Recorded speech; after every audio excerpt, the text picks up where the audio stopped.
La leçon de Makusani. La leçon de Makusani. Un conte populaire Venezuela et Lim, raconté de nouveau par William Harriman, illustration de Maria Boric et Elisa Barretti. Les anciens racontent l'histoire d'un garçon nommé Makusani. C'était habituellement un garçon sage qui s'efforçait toujours de bien se comporter, mais pourtant il a réussi à cause des problèmes sans même essayer. Un matin, Makusani quittait sa maison pour se rendre à la chasse dans les montagnes. Sa mère lui a dit d'être prudent et de rester sur les sentiers. J'ai quitté un tombe sous attendit alors qu'il franchissait la porte.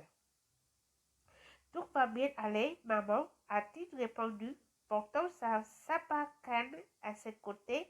Makusani a donc quitté le village et s'est dirigé vers les montagnes. Il y avait beaucoup de petits animaux à chasser, là où la forêt était plus dense. En suivant les sentiers qui menaient vers les montagnes, Makusani s'est approché d'une rivière. Il était déjà passé par cet endroit plusieurs fois auparavant, mais cette journée-là, il y avait un canot attaché à la rive. En se prochant du canot, il a remarqué qu'il y avait un garçon dans le bateau. Il a décidé de d'oublier la chasse et de jouer plutôt avec le garçon. Il a crié « Bonjour, je m'appelle Makusani. Comment t'appelles-tu » Laissez-moi tranquille, a-t-il dit. Mes parents ne veulent pas que je parle aux étrangers. Mais ils n'en sauront rien, a répliqué Makusani. Pourquoi ne pouvons-nous pas jouer? Il n'a pas répondu. En fait, il s'est sauvé en courant. Makusani s'est dit qu'il s'agissait d'un jeu plutôt étrange, mais il a suivi le garçon. Alors qu'il le poursuivait, le garçon s'est transformé en grenouille. Elle a sauté et Makusani était incapable de l'attraper. Makusani a couru aussi rapidement qu'il le pouvait, laissant tomber sa sabacane en cours de route, mais le garçon grenouille a réussi malgré tout à s'échapper.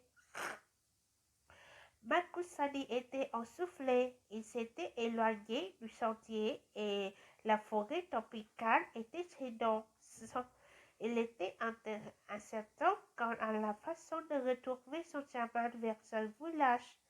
Makusani s'est assis sur un tronc d'après et s'est demandé qu'est-ce que je fais maintenant? Comment vais-je rentrer chez moi? Tandis qu'il était assis, une fille est sortie d'une bosquet d'arbres tropicaux.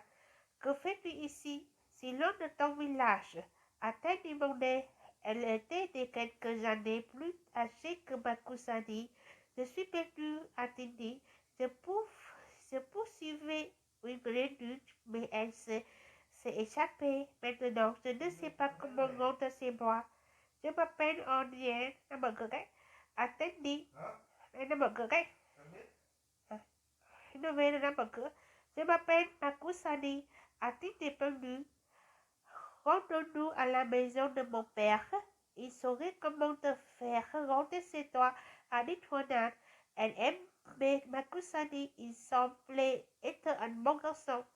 Ils se sont tous les deux enfoncés dans la forêt. Après avoir voyagé pendant longtemps, Edward s'est arrêté pour se reposer. Je suis laisse à attendre. Reposons-nous ici pendant un moment. Je veux faire une courte sieste. Pose le regard et ne me jouez pas de tours enfantiles pendant que je dors. D'accord, a dit Makusani en se demandant combien de temps elle voulait dormir. Mais après seulement quelques minutes, Makusani a commencé à s'attirer. Una se semblait déjà endormir. Il a creusé donc loin sur un arbre qui était tombé et a trouvé un petit canapé perfect. Il a pensé qu'il serait amusant de placer le petit insecte sur le bras de Hunan pendant qu'elle dormait, alors qu'il qu'il déposait silencieusement le scrapé sur son bras. Elle s'est réveillée. Je t'avais dit de ne pas me jouer de tout, a dit Hunan. Elle était très en colère pendant que Maskusani tentait d'expliquer qu'il ne s'agissait que quand elle s'est transformée en dynamo et s'est envolée. Makusani était de nouveau seul. Il était encore plus perdu qu'avant. Il s'est dit, comment vais-je trouver le sentier? Comment vais-je rentrer à la maison? Il a décidé de descendre la colline et dans l'espoir de retrouver un sentier. Après avoir marché pendant un long moment, il a trouvé une autre rivière. Il y avait un canot qui flottait tout près dans le courant. Je suis perdu, a crié Makusani à l'homme qui se trouvait dans le canot. Je veux rentrer à la maison. Monte à bord, a dit l'homme en dirigeant le canot vers le bord de la rivière. Je m'appelle Nanouni, je m'appelle Makusani, a dit le garçon. Pendant qu'il descendait la rivière en flottant, Nanouni a dit à Makusani de ne pas ouvrir le sac qui se trouvait dans le fond du canot. Makusani a convenu qu'il n'en ferait rien, mais le sac bougeait. Makusani était curieuse de savoir ce qu'il pouvait bien y avoir à l'intérieur. Ils sont arrivés à de rapides où la rivière bougeait vite. Nanouni devait pédaler pour contrôler le canot. Makusani s'est dit qu'il pourrait jeter un coup d'œil à l'intérieur, tout ça pendant que Nanouni ne regardait pas. Lorsqu'il a ouvert le sac, un poids constituteur s'est déroulé du sac et a essayé dans son roulet autour de Makusani. Je t'avais dit de ne pas ouvrir le sac. C'est un crié Nanouni en jetant le tombeau. Cependant, il était très en colère au moment où Makusani a tenté d'expliquer qu'il avait simplement été curieux. Nanouni s'est transformé en loutre et s'est éloigné à la nage.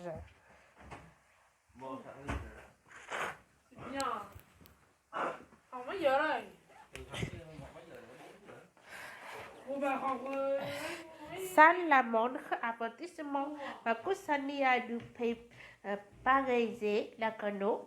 Il ne savait pas comment. Il a donc simplement dirigé le canot vers le port de la rivière. Il l'était soulagé. Lorsqu'il a finalement atteint la rive, Makusani a tiré le canot hors de l'eau et a commencé à descendre la pente. Il était tard et il commençait à s'inquiéter. Il ne savait toujours pas où il se trouvait. Makusani a grimpé dans un arbre pour se reposer un moment. Il commençait à avoir faim et il n'avait même plus sa pacane. Il l'avait laissé tomber en suivant la grenouille pendant qu'il s'amusait dans l'arbre et se demandait ce qu'il allait faire ensuite. Le bois constricteur est monté dans l'arbre en rampant. Makusani avait peur, mais il était trop haut pour sauter. Soudainement, le serpent s'est transformé en fille. Il a parlé à Makusani. Je suis la fille du soleil parce que tu m'as libéré. Je vais t'aider à rentrer chez toi. Merci à Adit Makusari, soulagé de ne pas se faire manger, mais il y a une condition par contre, à répliquer la fille du soleil. Tu dois toujours penser à la façon dont tes actions affecteront les autres. C'est tout, a demandé Makusari, soulagé cette fois qu'il n'aurait pas à faire quelque chose de difficile. C'était important, a-t-elle. Ta mère a été inquiétée à ton sujet toute la journée. Il fait presque nuit et il s'attendait à ce que tu sois de retour à la maison. Il y a plusieurs heures. Plutôt que de rentrer, tu peux perdre dans la forêt. Je promets, a répliqué Makusari. Il était désolé que sa mère se soit acquittée toute la journée. Il était aussi désolé d'avoir pris un scarabée sur le bras de une de telle sorte qu'elle s'était mise en colère. Alors la fille du soleil a ramené Makusari à son village. Sa mère était contente de le voir et a remercié la fille du soleil à plusieurs reprises. Juste au moment où la mère de Makusari allait inviter la fille du soleil à rester pour souper, elle s'est transformée en bois constitué et a rampé vers la forêt. Good job. C'est fini. Merci beaucoup. Au revoir. Bonne soirée.